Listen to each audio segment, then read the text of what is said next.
আজকে শুরুতেই একটা অনেক বড় আর একটা স্যাড নিউজ রয়েছে, সেটা হচ্ছে যে ক্যারিয়ান ক্রসকে ডাব্লিউডব্লিউই অফিসিয়ালি রিলিজ করে দিচ্ছে। শুধুমাত্র তাকে নয়, তার বউ স্কারলেটকেও রিলিজ করে দেওয়া হয়েছে।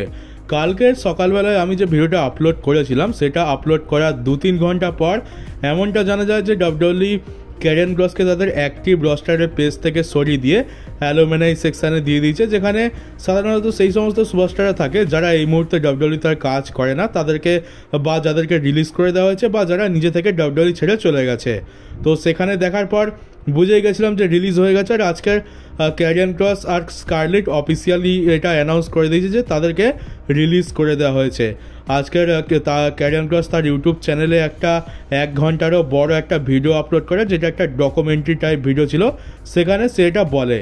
আর ওখানে আমরা অনেক কিছু জানতে পারি। তো আমি মেন জিনিসগুলো নিয়েই কথা বলবো যে কী কী এখানে ক্যারিয়ান ক্রস বলেছে। এখানে ভেতরকার বেশ কিছু খবর বা বেশ কিছু কথাও সে বলে।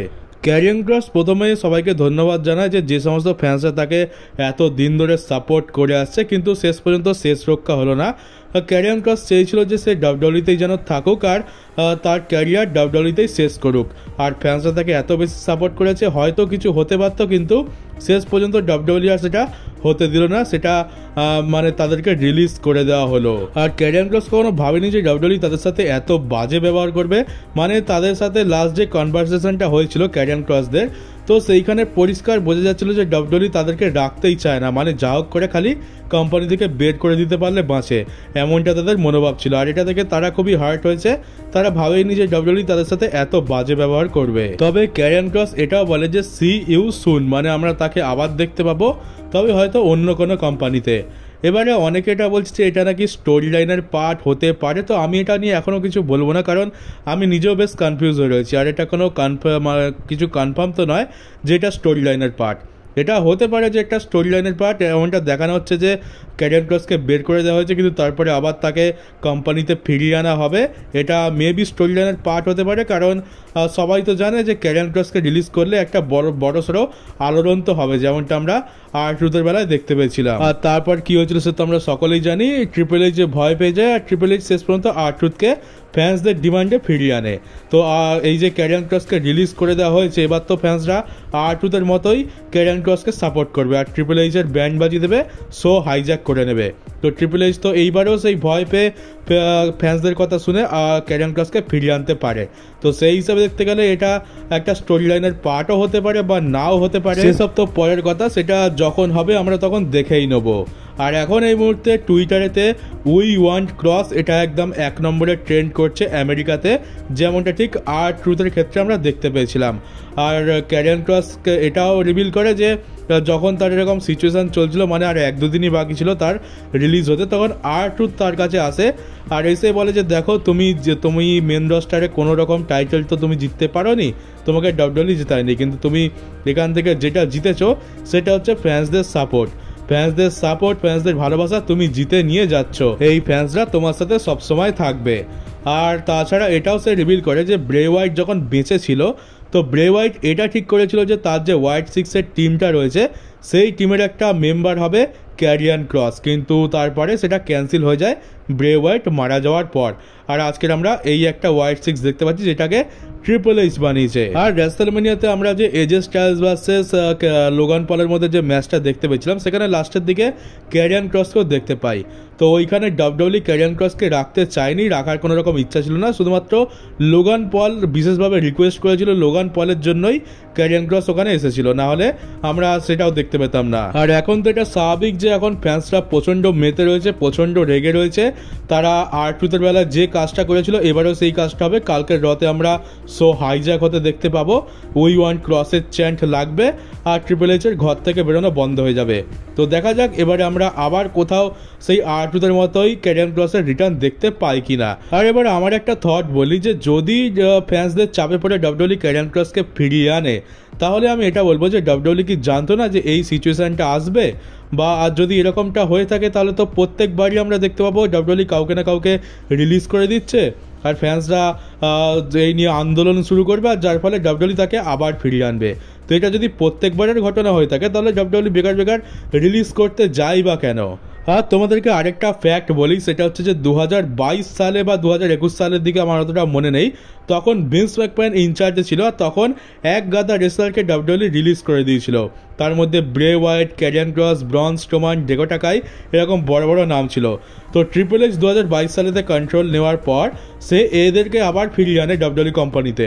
কিন্তু তারপর কি হয়, ট্রিপল এইচ নিজেই 2 বছর পর যাদেরকে সে রিহায়ার করেছিল তাদেরকে নিজের হাতেই রিলিজ করে দেয়।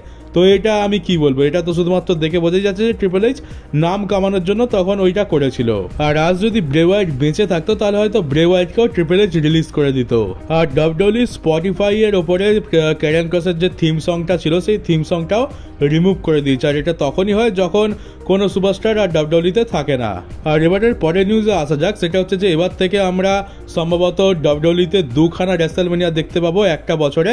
একটা হবে আমেরিকাতে আর একটা হবে সৌদি আরবে। এটার ব্যাপারে এর আগেও একটা নিউজ এসেছিল যেটা খুব একটা কনফার্ম ছিল না, শুধুমাত্র একটা রুমার ছিল, কিন্তু এখন এটা একটা লেজেন্ড মানে বলতে পারো একটা জেনুইন নিউজ সোর্সের তরফ থেকে নিউজ এসছে যে এবার আমরা 2টো করে রেসেলমেনিয়া হয়তো দেখতে পাবো। মেবি পরের বছরে এটার অ্যানাউন্সমেন্ট হয়তো হয়ে যাবে। আর সৌদি আরবের সাথে যে ডিলটা ডাব্লিউডব্লিউ সাইন করেছে সেটা এই ব্যাপারেই। আমি 2 দিন আগে তোমাদেরকে বলেছিলাম যে হয়তো 2027 সালের রেসেলমেনিয়াটা সৌদি আরবে হতে পারে।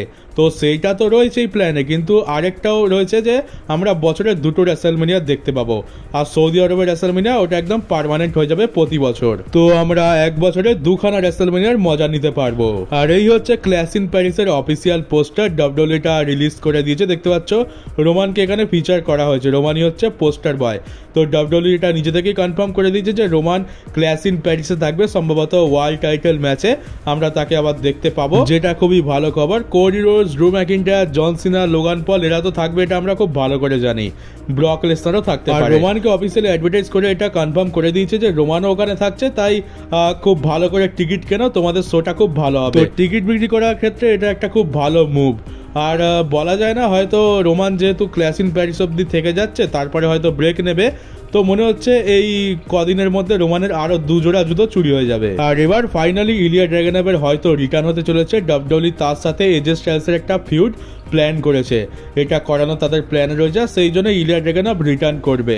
ইলিয়া ড্রাগুনভের তো কি বলবো, ইলিয়া ড্রাগুনভ রেসেলমেনিয়ার আগে থেকেই মেডিকেলি ক্লিয়ার হয়ে গেছিল, খালি এতদিন ধরে ডাব্লিউডব্লিউ তার জন্য কোনো ক্রিয়েটিভ প্ল্যান খুঁজে পাচ্ছিল না যে তাকে কোন স্টোরি লাইন দেবে আর কোথায় তাকে নিয়ে আসা হবে। কিন্তু এখন মনে হচ্ছে ফাইনালি একটা প্ল্যান পেয়েছে যে এজে স্টাইলসের এগেনস্টে রিটার্ন করাবো, আর তার এগেনস্টেই সে একটা ফিউড লড়বে আপাতত।